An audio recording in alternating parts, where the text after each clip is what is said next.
야고보서 5장 1절로 6절의 말씀을 봉독하겠습니다. 한 절씩 교독하시겠습니다. 들으라 부한 자들아, 너희에게 임할 고생으로 말미암아 울고 통곡하라.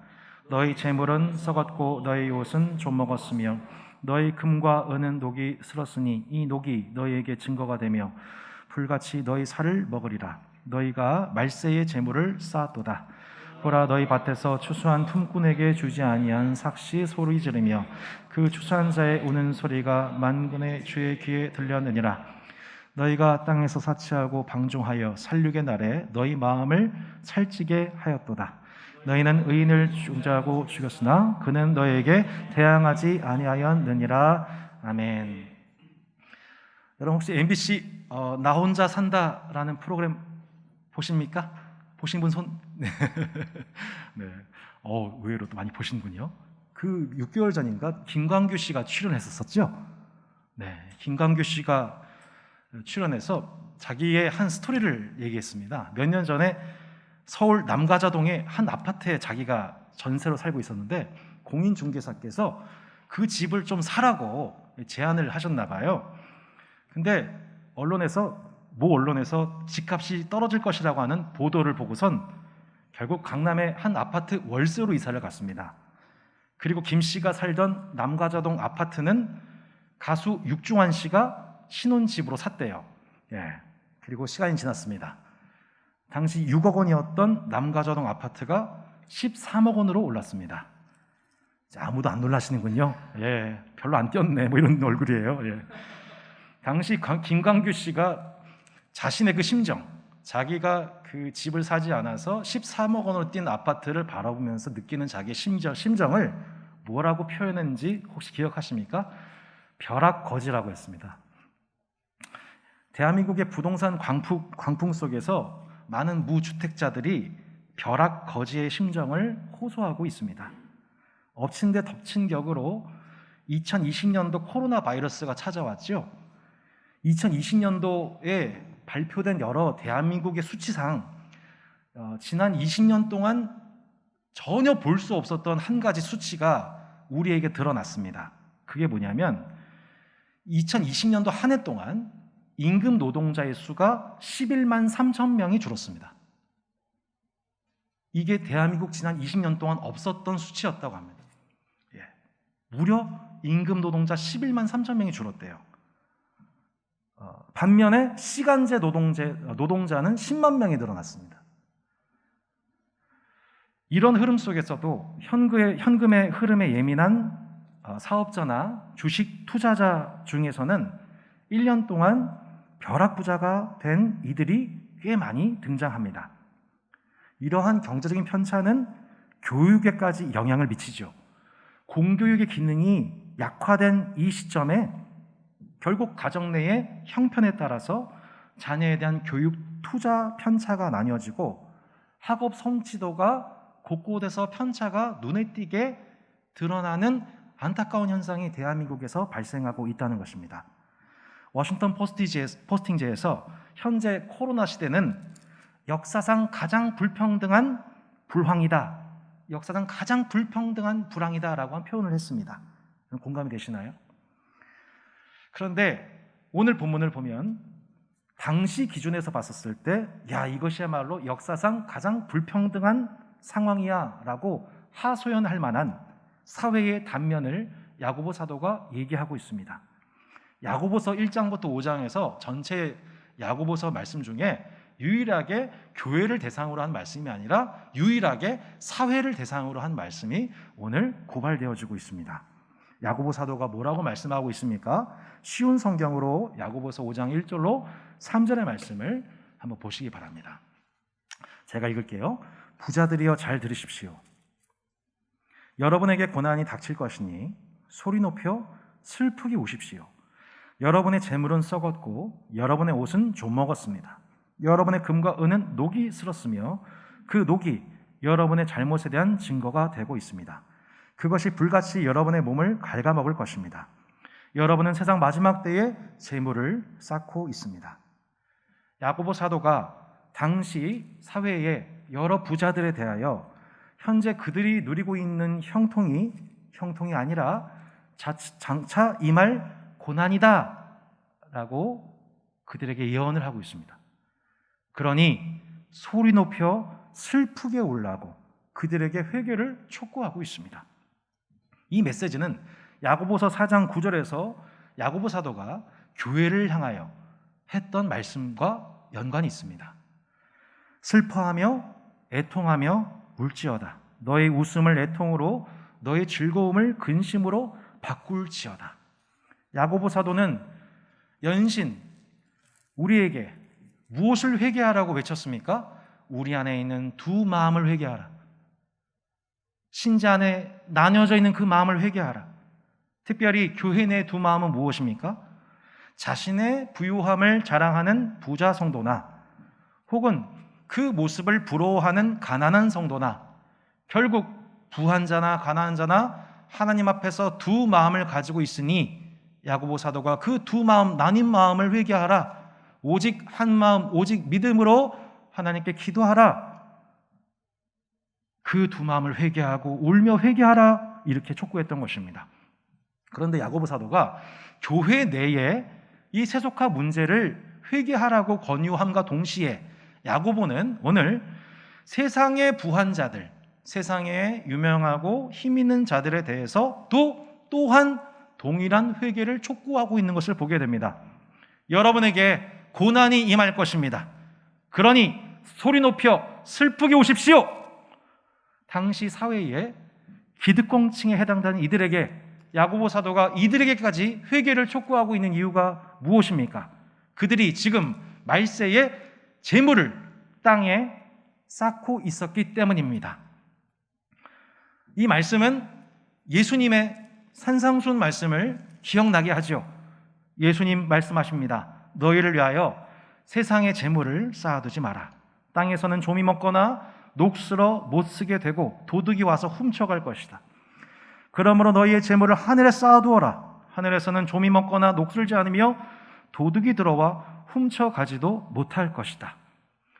이 말씀에 대해서 또 어떤 분들이 많이 오해나 상처를 받기도 합니다. 결국 자신의 모든 소유와 재산을 교회에 헌금하라 라는 본문으로 이 말씀에 대한 상처를 호소하기도 합니다. 이 말씀은 우리의 물질과 소유를 하나님 나라의 그 가치를 두고 사용하라는 뜻입니다. 세상에 재물을 쌓아두려고 하는 이유가 무엇입니까? 그것은 미래에 대한 두려움과 불안을 없애고 영원한 안주와 행복을 보장받고 싶어서입니다. 그러한 성공과 안주에 대한 부자들의 욕구, 재물을 쌓고 이만하면 충분하지 싶은데 아니야, 좀 더 쌓아야 돼. 이것도 부족해, 조금 더 투자해야 돼 라고 하는 그 탐욕의 연속 속에서 야고보 사도가 보기에 그 재물은 현재 썩어가고 있다, 녹슬고 있다, 좀 먹고 있다. 너희들이 쌓고 있는 그 재물이 지금 효용 가치가 어마어마하게 그 가치가 떨어져 가고 있다. 제대로 옷을 활용하지 못하고 있고 백화점 마냥 진열만 하고 있다. 성경에서는 돈과 물질 자체를 부정하지 않습니다. 그 자체로 악한 것들이 아니죠. 성경의 관심은 돈의 사용입니다. 돈의 적절한 사용입니다. 당시 부한자들은 돈 자체를 탐욕했습니다. 그리고 자신의 삶 안주 자체를 우상화했습니다. 돈과 자신을 우상화한 삶의 결과 혹은 그러한 삶의 원동력이 무엇일까요? 어떻게 하면 내가 그러한 땅의 많은 재물을 쉽게 축적할 수 있을까요? 쉽습니다. 세상 모든 것을 나의 수단화하는 것입니다. 타인을 나의 수단화하는 것입니다. 야고보서 5장 4절의 쉬운 성경에 당시 야고보 사도가 바라보았던 당시 부자들의 죄악입니다. 일꾼들이 들에서 일하나 그들에게 품삯을 주지 않으니 추수한 곡식 앞에서 그들이 울부짖고 있습니다. 이제 만군의 주님께서 그들의 우는 소리를 들으셨습니다. 당시 부요한 자들, 당시 기준으로 보면 대지주들이에요. 고용한 일꾼들에 대한 경제적 불의를 행사했다는 겁니다.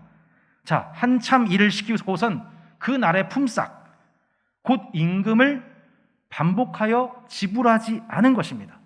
이런 식의 경제적 갑질뿐만이 아닙니다. 당시 대다수의 소작농들이 땅과 농기구를 빌려서 노동을 하겠죠. 그러다 보면 가뭄을 만나기도 하고 자신의 몸의 건강에 이상이 생기기도 합니다. 농사상에 사고가 터지기도 하겠죠. 결국엔 돈과 식량을 빌리지 않고서는 자신의 생존을 이어갈 수 없는, 자식들을 먹여 살릴 수 있는 길이 없어지게 되는 거예요. 빚은 더 늘어나게 되고 고이율의 이자가 붙은 원금은 회수할 능력이 없습니다. 그러면 대지주에게 가서 하소연을 하겠죠. 자신과 자녀들을 좀 불쌍히 여겨달라고 하소연하는 수밖에 없습니다. 그런데 그때 대지주들은 모두 다 그들을 대부분 다 외면합니다. 그들을 바라볼 때 자신이 받지 못한 돈 액수만 계산하고 있습니다. 결국 소작농들은 자신의 몸을 팔게 됩니다.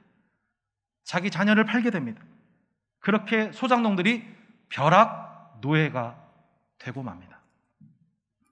당시 소작농들 중에 그렇게 한 해 동안 열심히 수고하고 얻은 곡식 앞에서 정당한 품삯을 받을 길이 없어 이 추수물 앞에서 항상 울고 있는 그 모습을 여러분 누가 보셨습니까? 누가 보셨어요? 하나님이 그걸 보신 거예요. 그 부르짖음을 들은 분이 계셨습니다. 그게 바로 만군의 여호와라고 일컫는 하나님이십니다.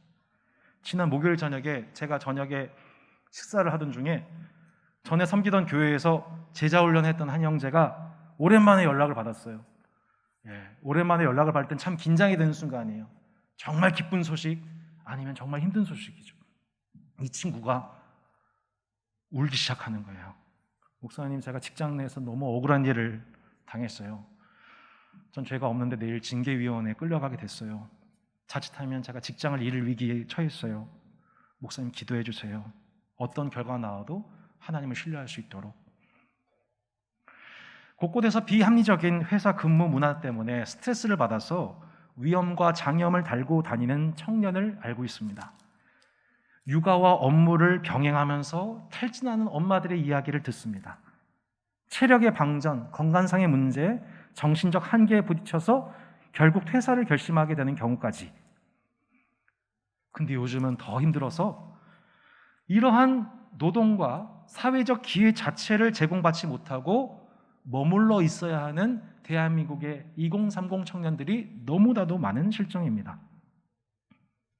그들이 이러한 억울함 속에, 이러한 애통함 속에 하나님 앞에 울면서 울부짖었던 백성들이 있었습니다. 오늘 본문 말씀 전에 이렇게 하나님 앞에 그 추수물 앞에서 자기가 정당한 대가를 받지 못하여 억울함을 하나님 앞에 하소연했던 백성들이 있었습니다. 여러분 누구였나요? 이스라엘이었습니다. 그들이 애굽왕 바로가, 요셉을 알지 못하는 애굽왕 바로가 세워지자마자 이 이스라엘 백성들을 건드리기 시작하는데 이들을 감독하는 관리자를 많이 세우고 그들에게 무거운 노동을 맡깁니다. 그들이 점점 괴로움 속에, 이 애굽왕 여러분 아시겠지만 이집트 보면 얼마나 화려한 건물들의 문명이 있습니까? 세상에 저걸 인간이 어떻게 지었지? 그 왕과 그 가문의 명예를 위해서 많은 백성들의 노고와 희생이 묻어져 있는 역사의 뒷면이 있는 것이 바로 그 피라미드와 여러 건축물들입니다. 그 고난에, 그 노동의 고난에 동참되었던 이스라엘 자손들의 반응이 무엇이었나요? 이스라엘 자손은 고된 노동으로 말미암아 탄식하며 부르짖으니 그 고된 노동으로 말미암아 부르짖는 소리가 하나님께 상달된지라. 하나님이 그들의 고통 소리를 들으시고 하나님이 아브라함과 이삭과 야곱에게 세운 그의 언약을 기억하사 하나님이 이스라엘 자손을 돌보셨고 하나님이 그들을 기억하셨더라. 대한민국이라는 나라가 성범죄에 대해서 누구보다 예민할 수 있는 이유는 우리가 70년 전에 위안부의 아픔을 겪어봤던 민족이기 때문입니다. 마찬가지로 이 대지주의 갑질로 인해서 부르짖는 일에 대해서 그 누구보다 심정을 이해하는 백성이 사실은 이스라엘 백성들입니다. 바로의 압제로 말미암아 부르짖었던 이스라엘 백성들의 그 부르심에 대해서 하나님이 저들을 어떻게 불쌍히 여겨주셨습니까? 하나님께서 그들을 애굽에서 구원하여 오셨습니다. 인간을 수단화하는 세상 질서로부터 그들을 끄집어내셨습니다.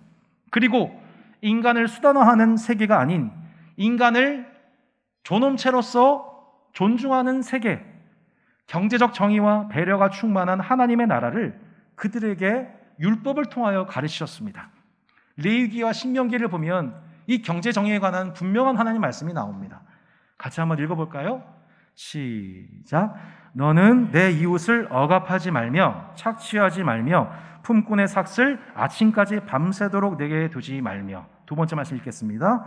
곤궁하고 품꾼은 너희 형제든지 내 땅 성문 안에 우거하는 객이든지 그를 학대하지 말며 그 품삯을 당일에 주고 해준 해까지 미루지 말라.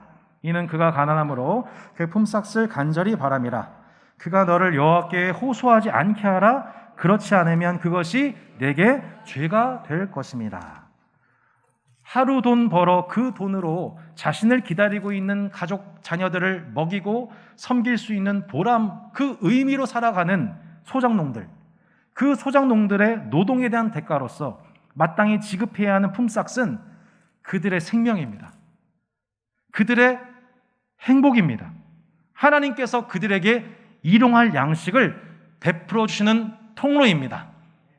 그런데 그 품삯을 제때 지급하지 않는다는 것은 뭐냐면 한마디로 일용할 양식을 자신을 통해서 이 소작농들에게 나눠주게 하시는 하나님의 섭리에 대한 배반이며 거역인 것입니다. 그러면 그 품삯을 받지 못한 사람이 남은 방법은 뭡니까? 하늘을 향하여서 호소하는 것입니다. 그럼 그 순간 그것이 어떻게 된다는 거예요? 그 부르심이 들린 그 순간 하나님께서 만군의 여호와로서 그들의 죄를 물으신다는 것입니다. 바로왕, 애굽왕 바로가 이스라엘을 압제하였을 때 하나님께서 모세를 통하여서 10번의 재앙을 내리셨습니다. 끝끝내 회개하지 않았죠. 만군의 여호와가 이때 등장하는 것입니다. 이사야 강의 때 말씀드렸어요. 땅에서 이러한 종류의 호소가 하늘로 들려질 때에 그때 등장하는 하나님의 이름이 뭐예요? 만군의 여호와, 만군의 여호와. 경제적 죄악에 대해서 심판하시는 하나님의 성품과 뜻이 나타날 때 하나님께서 사용하시는 닉네임이 바로 만군의 여호와입니다. 오늘 본문에도 보면 4절 후반절이 이렇게 나와 있잖아요. 그 추수한 자의 우는 소리가 만군의 주의 귀에 들렸느니라. 야고보 사도가 야고보서에서 유일하게 하나님을 일컬을 때 만군의 주라는 이름을 사용하는 대목입니다. 여러분, 이러한 대사회, 대기업에 대한 야고보 사도의 경고, 만군의 여호와께서 너희를 심판하실 것이라고 경고하는 기능은 신약의 야고보 사도만 한 것이 아닙니다. 구약의 이사야, 미가, 아모스와 같은 선지자들이 당시 경제적 분리를 행하며 약자를 억압하는 부한자들에 대해서 그들은 늘 하나님 편에서 경고했습니다. 세례 요한은 당시 사회적 강자들인 군인과 세리들이 세례를 받으러 할 때 무작정 그들에게 세례를 베풀지 않았습니다. 너희들 백성들 강포하지 마. 너희들 부과된 세금 위에 걷지 마. 이 양아치 놈들아. 그런 말씀 없습니다. 그런 말씀 없고 그런 느낌으로 이렇게 죄송합니다. 분봉왕 헤롯이 간통했었을 때에 그 죄를 지적하면서 일가의 분노를 받아 목배임 당한 선지자가 있었습니다. 세례 요한이죠. 오늘 야고보의 이 대사회적 발언은 그 수위가 매우 높은 것이었습니다. 위험천만한 경고였습니다. 하지만 이러한 선지자와 사도들의 대사회적 발언들에는 이 사회와 특별히 이 사회를 이끌고 있는 지도층들까지 회개하기를 원하시는 하나님의 사랑이 담겨져 있습니다. 무슨 말입니까? 만약 그들에게 고난이 임박하였는데, 심판이 임박하였는데 이것을 미리 고치지 않고 하나님의 심판을 당하게 되면 이들 입장에서도 억울하지 않겠어요? 하지만 하나님은 반드시 심판하시기 전에 회개하기를 기다려주시고 회개할 기회를 주시는 공평하신 분이십니다. 소돔과 고모라의 심판을 앞두고 하나님 어떻게 하셨어요? 롯의 도시를 누구를 보냅니까? 천사를 보냅니다. 천사를 보내서 소돔과 고모라 임박한 심판에 대해서 메시지를 주십니다. 그들이 깨닫지 못하여 결국 망하게 되는 것이죠. 마찬가지입니다. 주님은 지금도 경제적 불의와 탐욕을 행하는 자들로 인해 피해를 입고 있는 국내외 곳곳에 부르짖는 자들의 소리를 듣고 계심을 저는 믿습니다. 세 분만 하면 여러분, 지금도 온 땅의 하나님께서 곳곳에 경제적 불의로 인해서 하늘 향하여 울부짖고 추수물 앞에서 울부짖고 있는 탄원한 자들의 목소리에 주목하여 듣고 계신 줄로 믿습니다. 그리고 만군의 여호와로서 마땅히 이 일을 심판하시는 것입니다. 근데 심판하시기 전에 자기가 직접 방문하면 끝이에요. 하나님이 직접 방문하기 전에 먼저 천사의 방문을 통해서 그들로 하여금 이실직고하게 하시고 통에 자복하게 하시는 주님이, 우리 주님은 그렇게 사랑과 공평의 하나님이신 것입니다. 여러분 기억하십니까? 여리고의 악명 높은 세리장 삭개오, 동포의 고열을 빨아서 부자가 된 그 주위에 누구도 그를 가까이 하지 않았습니다. 그런데 소문으로만 듣던 예수님이 갑자기 여리고에 방문하시더니 그 예수님 보려고 나무에 올라간 그를 주목하여 그를, 야, 내려와라. 내가 오늘 너 집에 좀 들어가야겠다. 그랬더니 급히 내려와서는 예수님 하면서 그를 급히 손님으로 영접을 합니다. 손님으로 영접하고 예수님을 접대할 때 갑자기 삭개오가, 뭐 예수님이 한마디 한 것도 아니에요. 너희 자식 너 세리래매, 너희 자식 너 저기 고열을 빨았다면서 이 양아치 새끼야, 막 예수님 그러신 것도 아니에요. 자, 죄송해요. 오늘 자꾸 이렇게 제가 이렇게 과열되는 게, 저는 그런 욕하는 사람이 아닙니다. 믿어주시기 바랍니다. 그냥 그런 줄 아세요. 그냥 그런 줄 아세요. 오늘은 그냥 예수님이 그렇게 이제 들어가실 때 벌써 이제 이 여리고의 세리장, 이 사람이 예수님 별 말씀도 없었는데 벌써 각 잡혀가지고 이렇게 얘기한 거예요. 주님, 제 재산의 절반을 가난한 사람들에게 주겠습니다.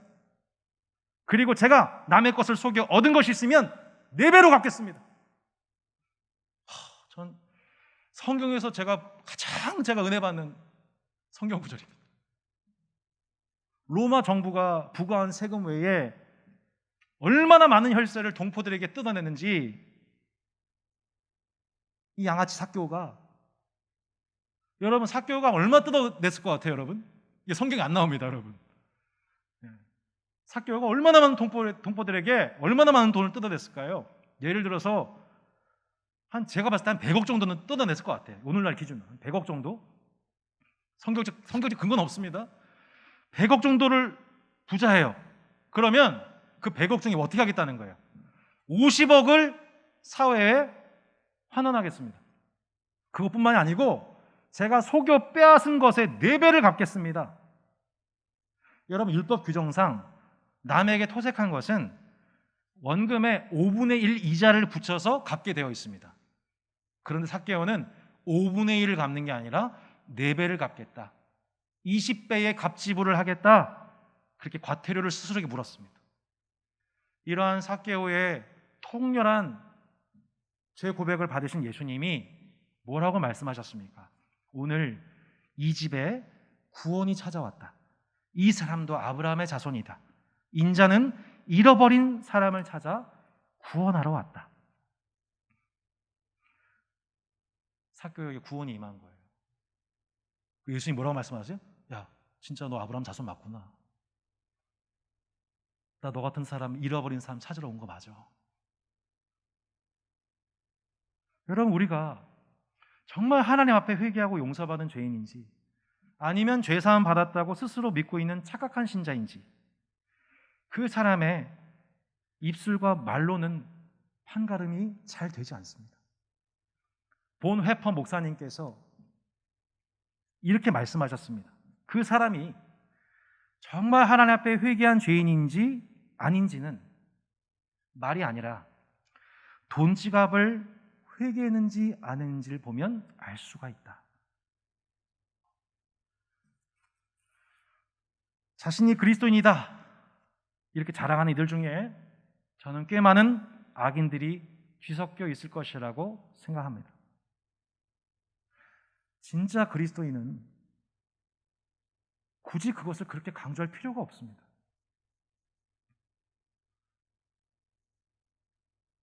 내가 교회 다니는 것, 내가 예수 그리스도를 나의 전부로 모셨다는 것이, 그것이 정말 참이라면 그것이 삶으로 드러나게 되어 있습니다. 세상 사람들에게 나 그리스도인입니다 라고 성경책에 있는 모습 안 보여줘도, 십자가 목걸이 한 모습 안 보여줘도, 대문 앞에 다산다산교회 명패 붙어있지 않아도 사람들이 그 사람 보고 저 사람 그리스도인이다, 저 사람 예수 믿는 신자 맞다.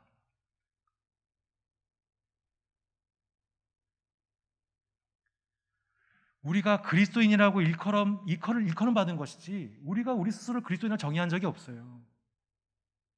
사람들이 저 사람들은 그리스도인이다, 저 사람 예수님을 따라간 사람들이다라고 사람들이 일컬어져서 우리가 그리스도인 된 것입니다. 여러분, 이러한 현실이야말로 오늘날 참 그리스도인들의 겪는 고통입니다. 도대체 교회가 왜 일어나는 거죠? 아니, 어떻게 사회보다 더 위선적이고 악한 모습이 뉴스를 통해서 보도가 될 수 있는 거냐는 거죠. 그런데요, 그런 질문을 저도 했고 많은 청년들이 하잖아요. 그런데 여러분, 성경책 한번 보세요. 복음서를 보세요. 선지서를 보세요. 종교 지도자가 하나님 백성이라 일컫는 이스라엘이 때로 세상보다 더 악한 집단이 될 수 있다는 것에 대해서 예수님은 이미 다 가르쳐 주셨어요. 여러분, 동의가 됐어요? 우리는 기독교 보고 교회 보고 연약한 보고 우리가 판단하지만 이런 일들에 대해서 이미 선지서 때도 있었었고 복음서에도 이런 일들에 대해서 있을 것에 대해서 예수님 말씀하셨고, 세상의 악인들로부터 스스로도 죽임당하실 것에 대해서 말씀하셨고, 너희들 진짜와 가짜 분별해야 된다고 예수님 말씀하셨고 이미 가르쳐주셨다고요. 심지어는 때로는 우리가 교단조차도 교회를 분별하지 못하니까 세상의 교회를 분별하기도 하는 겁니다. 하나님은 교회를 통해서만 역사하지 않으시니까, 때로 세상을 들어서 교회를 드러내기도 하시니까 성경에도 나와 있는 얘기죠. 하나님이 바벨론 통해서 징계하시잖아요. 불순종하는 요나를 여러분 이방인의 손에 맡겨서 그를 회개케 하시잖아요. 시편을 읽어보십시오. 시편 기자가 너무 억울해하고 답답해하는 부분이 무엇이냐? 악인들도 하나님을 노래하고 하나님에 대해서 언급하더라는 거예요. 그걸 보면서 마음이 너무너무 불편해지는 거죠. 여러분, 교회를 다니면서도 회개하지 않는 악인들의 특징이 무엇인가? 그 두 가지가 있습니다. 첫 번째, 이웃에 대한 긍휼을 망각하고 살아갑니다. 자신의 우상은 돈이고 자신 스스로이기 때문에 옆에 있는 형제의 곤궁함을 보고도 그것을 내 일처럼 불쌍히 여기지 않더라는 것입니다. 교회에서 아름답게 하나님을 찬양하는 사람이 놀랍게도 직장에서는 갑질하고 폭언하고 무리에 행하는 상사가 됩니다. 가정에서 폭력적이고 위선적인 부모가 되고 맙니다. 두 번째 망각하는 것이 무엇입니까? 하나님의 심판을 망각합니다. 직장과 가정에서 행하는 자신의 불의들에 대해서 하나님께서 지켜보고 계시고, 또한 그 불의로 인해 부르짖는 이웃들의 소리를 하나님이 듣고 계시다는 것을 모르고 살아갑니다.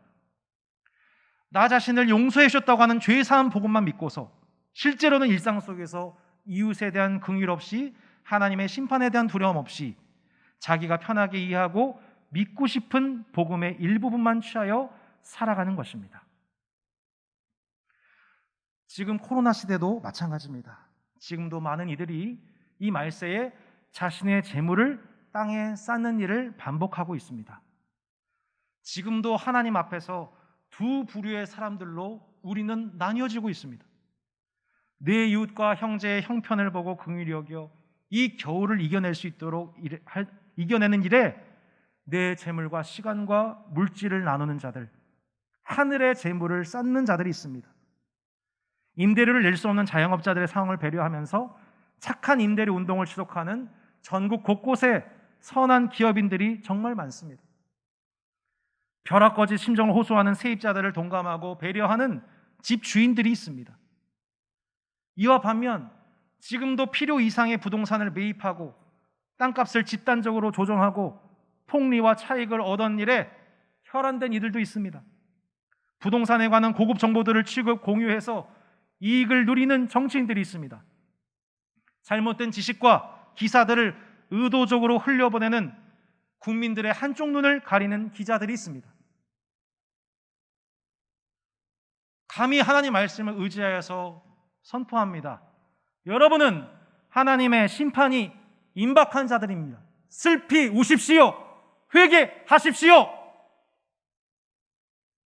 그들 앞에 임한 고생이 무엇인지를 전혀 모르고 있는 것입니다. 야고보 사도가 이런 악인들에 대해서 5절에서 얼마나 강하게 얘기합니까? 너희가 땅에서 사치하고 방종하여 살육의 날에 너희 마음을 살찌게 하였도다.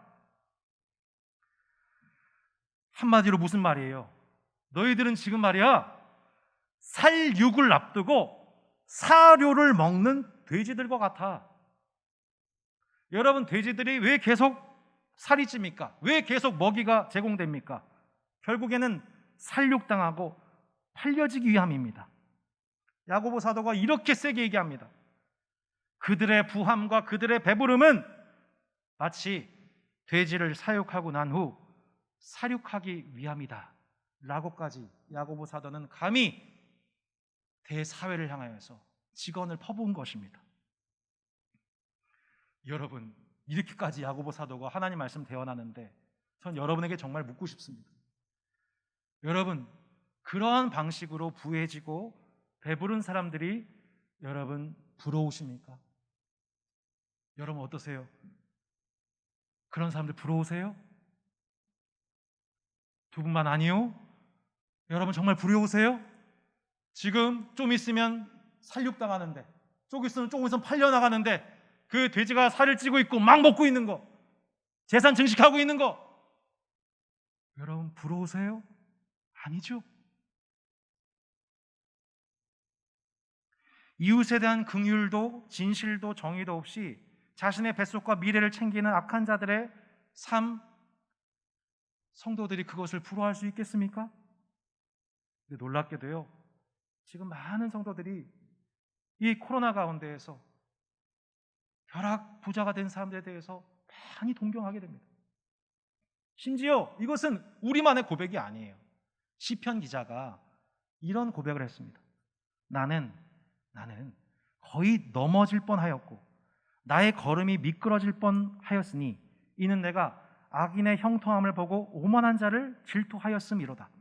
그들은 죽을 때에도 고통이 없고 그 힘이 강건하며 사람들이 당하는 고난이 그들에게는 없고 사람들이 당하는 재앙도 그들에게는 없나니 그러므로 교만이 그들의 목걸이요 강포가 그들의 옷이며 살찜으로 그들의 눈이 솟아나며 그들의 소득은 마음의 소원보다 많으며. 시편 기자가 한평생 하나님을 믿으면서 마음에 큰 고통을 받았습니다. 결국 세상의 질서는 변하지 않더라는 거예요. 경제적 불의를 행하는 악한 자들은 여전히 형통하고 그들은 죽을 때에도 고통이 없고 건강하고 소득과 소망은 늘 넘쳤다는 것입니다. 야고보서 5장 6절에서 보면 이런 표현이 나옵니다. 너희는 의인을 정죄하고 죽였으나 그는 너희에게 대항하지 아니하였느니라. 너희는 의인을 정죄하고 죽였으나 그는 너희에게 대항하지 아니하였느니라. 이 말씀에 나와 있듯 의인이신 예수님을 정죄하고 저들이 결국 죽였습니다. 생각해 보세요. 예수님이 이 땅에 구원자로 오시자마자 이 세상이 모두 하나님 앞에 회개하고 변화가 되었습니까? 그렇지 않았죠. 세상을 구원하러 이 땅에 오신 예수님이 결국에는 세상으로부터 정죄받고 죽임당하셨습니다. 도살장에 끌려가는 어린 양처럼 힘 한 번 제대로 못 쓰고 십자가에서 피를 철철 흘리며 처참하게 정죄 죽임당하셨습니다. 그런데요, 놀랍게도 예수님은 그들에게 대항하지 않으셨다고 합니다. 악인들의 손에 자신을 맡겨버리셨습니다. 아니, 악인들까지도 활용하시는 하나님의 손에 예수님은 전적으로 의탁하셨습니다. 전 이 부분에서 아무도 아멘 안 할 거라고 생각했습니다. 제 예측이 맞았군요. 우리가 가장 실망스러워하고 가장 이해가 안 되는 부분이 바로 이 십자가입니다. 이 십자가는 누군가에게는 되게 꺼리껴지고 누군가에게는 미련한 모습입니다. 세상이 승리하는 것 같아 보이는 이 순간이 너무 싫은 거죠. 그리고 막상 내가 믿고 있는 복음이 때로 너무 부담이 되는 거죠. 나도 그냥 편하게 이 세상 사람으로 살고 싶어지는 거죠. 그러나 예수님은 우리를 부르신 그 순간 제자된 우리에게 이렇게 말씀하셨습니다. 같이 한번 읽어보겠습니다. 시작. 누구든지 나를 따라오려거든 자기를 부인하고 자기 십자가를 지고 나를 따를 것이니라. 여러분, 부끄러운 고백인데요, 또 부끄러운 고백인데요, 저도 그래요. 성경을 의지하지 않고 성경을 읽지 않고 세상만 바라보게 되면, 성령 의지하지 않고 기도하게 되면 결국 세상을 눈에 보인 대로 판단하게 되더라고요. 제가 작년에 가장 큰 스트레스 받았던 순간은 몇 차례가 있었죠. 코로나로 인해서 3차례 모임 집합 제한될 때 그 순간마다 너무너무 힘들었습니다.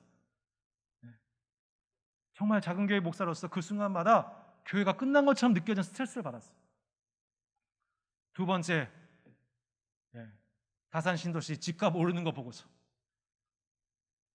하룻밤 자고 났더니 1억이 뛰어 있는 거예요. 일주일 지났습니다. 또 1억이 뛰어 있는 거예요. 제가 그걸 보고서 솔직히 제가 적지 않은 벼락 거제의 심정이 무엇인지를 그때 저도 느껴봤습니다. 세상을 바라볼 때에 제 심정도 똑같아지는 거예요. 아, 참 이 세상 못 살겠다. 나도 좀 투자 좀 해야겠다. 나도 좀 빨리 좀 집 좀 얻어야겠다. 나도 좀 시세 차익을 통해서 다시 좀 다산에 재입성할 그런 꿈을 좀 원단 좀 꿈을 품어야 되나?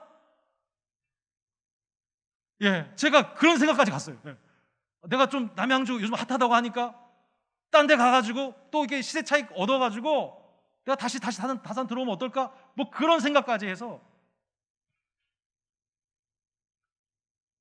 하나님 의지하지 않고 생각이 계속 멀리 가는 거예요.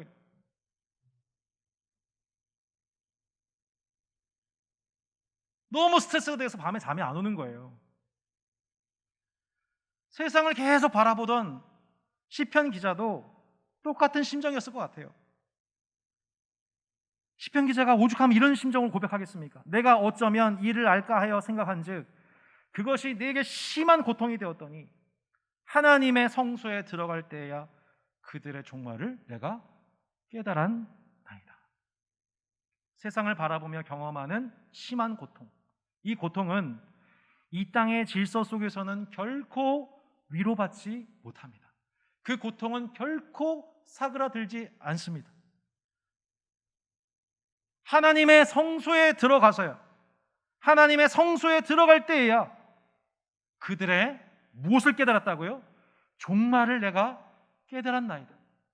악인의 종말이 무엇인지, 하나님의 긍휼과 진실과 공의를 품지 않고 자기의 탐욕을 따라 모든 것을 만족했던 그 사람들, 아무 부족함이 없이 살았던 그 사람들의 결론이 무엇인지를 하나님의 성소에 들어가서야 그 종말을 깨닫게 되었다. 비로소 그 영적인 시야가 회복이 됩니다. 영원부터 영원까지 살아계시며 의인과 악인을 구분하시는 심판자이신 하나님을 만나고 나서야 그들의 종말과 우리의 종말이 다르다는 것을 알게 되고야서야 우리는 이 땅에서 더 이상 실족하지 않고 주님 때문에 희망을 가지고 살아갈 수 있게 되는 것입니다. 시편 기자가 마무리 부분에 이렇게 찬송합니다. 하나님을 가까이 하는 것이 내게 복이라. 야고보는 코로나 시대를 살아가는 우리에게 여전히 하나님 말씀을 선언하고 있습니다. 이웃을 망각하고 하나님의 심판을 망각하고 있는 부한자들아 회개하라. 교회는 교회 내의 세속화도 방지해야 하지만 때로는 대사회 회개의 복음을 선포하는 하나님의 선지자적 사명을 받은 곳임을 저는 믿습니다. 그들은 우리가 부러워해야 할 대상이 아니고 회개와 복음이 필요한 자들임을 믿습니다. 이미 회개한 우리를 도리어 저들이 부러워해야 하는 것이지요.